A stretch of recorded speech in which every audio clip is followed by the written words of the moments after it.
Et je suis avec Stéphane Fantuz, le président de la CNCEF. Bonjour. Bonjour. CNCEF Patrimoine. CNCEF Patrimoine, exactement. Alors j'aimerais que l'on parle un petit peu de cette association, que vous nous la présentiez en quelques mots, même si on vous connaît déjà. Hein. Oui, la CNCEF Patrimoine est connue, mais peut-être pour donner quelques informations sur l'actualité. Aujourd'hui, voilà, la Chambre se porte bien, on regroupe plus de 1400 professionnels.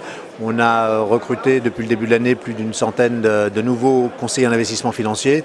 Donc on voit que la profession, si je puis dire, continue à bien se porter puisqu'on a des nouveaux entrants, même si effectivement un certain nombre sortent entre guillemets, mais beaucoup d'entretiens pour adhérer à une association. Donc c'est plutôt réjouissant et satisfaisant pour la profession. Très bien. Alors on va parler aussi de la réforme du courtage, quelque chose de très important. Toutes les entreprises ne se sont pas forcément positionnées de la même façon. Toutes les associations ne sont pas positionnées de cette même façon, en ayant pour vocation plutôt accueillir principalement des CGP. Vous, vous êtes positionnés différemment, c'est-à-dire ? Alors nous sommes positionnés sur le plus large possible, si je puis dire, sur l'accueil des nouveaux courtiers en assurance et courtiers en crédit. C'est pour ça que nous avons monté une association sœur, si je puis dire, qui est donc la CNCEF Assurance, que j'ai l'honneur de présider, également une association CNCEF Crédit, donc, qui est présidée par une consoeur. Et nous nous sommes posé la question effectivement de savoir si nous souhaitions uniquement nous limiter au conseil en gestion de patrimoine, donc faire uniquement du courtage assurance-vie, ou si nous souhaitions avoir un spectre plus large. Nous avons considéré d'une part que les conseillers en gestion de patrimoine ne font pas que de l'assurance-vie, ils font également de la prévoyance, ils font de l'assurance emprunteur. Donc on voit bien qu'il y a des spécialités qui vont au-delà uniquement de la partie patrimoniale. Donc ça nous a invités à, à élargir le champ. Et puis plus généralement, nous savons que notre spécialité en tant qu'association, on a tous des compétences, notre grande compétence, notre grande force, c'est de faire passer des textes réglementaires très compliqués, de les faire passer en ce qu'on appelle en kit réglementaire, de façon à ce que les professionnels puissent les mettre en œuvre au sein de leur cabinet. Et on s'est dit, mais pourquoi nous cantonner aux gestionnaires de patrimoine?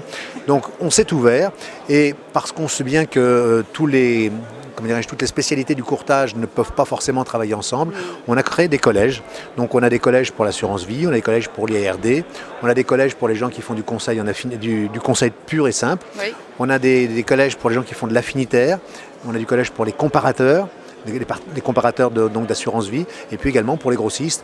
Donc voilà, c'est toute la profession que nous souhaitons regrouper. C'est ambitieux, mais voilà, nous. Il faut être ambitieux. Voilà. Alors, j'aimerais qu'on parle aussi d'une problématique sur les petites et les grosses structures. Que deviennent les petites structures par rapport aux grosses structures, justement? Alors effectivement, on a entendu parler d'un certain nombre de rapprochements qui ont eu lieu récemment, notamment avec le groupe Cristal, pour ne pas le citer, pardon. Et on peut se poser la question, enfin nos membres peuvent se poser la question, les CGP peuvent se poser la question de se dire, est-ce que il y a encore une place pour nous, les petits cabinets. Et je voudrais ici les rassurer, parce que je pense profondément que les petites structures ont toute leur place, parce que c'est elles qui ont cette relation de proximité avec le client, je ne dis pas le client de quartier parce qu'on n'est pas des épiceries, mais avec cette relation intuitu personné, avec des clients qui ont besoin, je dirais vraiment, qu'on connaisse leurs préoccupations. Pour faire un parallèle et pour que ce soit extrêmement simple, on comprend bien que d'un côté il y a le médecin généraliste ou le médecin spécialiste, de l'autre côté il y a des grosses cliniques, il y a des gros hôpitaux, certaines offrent des plateaux sur lequel on peut tout faire, mais il n'y a peut-être pas cette relation, cette connaissance de génération en génération où on se passe le témoin. J'ai connu vos parents, je vais connaître vos enfants, et on va assurer la continuité de la gestion de ce patrimoine. Voilà. Donc c'est la grosse différence. Un point sur lequel j'attire l'attention des professionnels, c'est que le métier devient de plus en plus complexe, la réglementation devient immensément complexe, le spectre des produits, on le voit ici, puisque effectivement il y a beaucoup d'exposants, et il y a donc énormément de produits.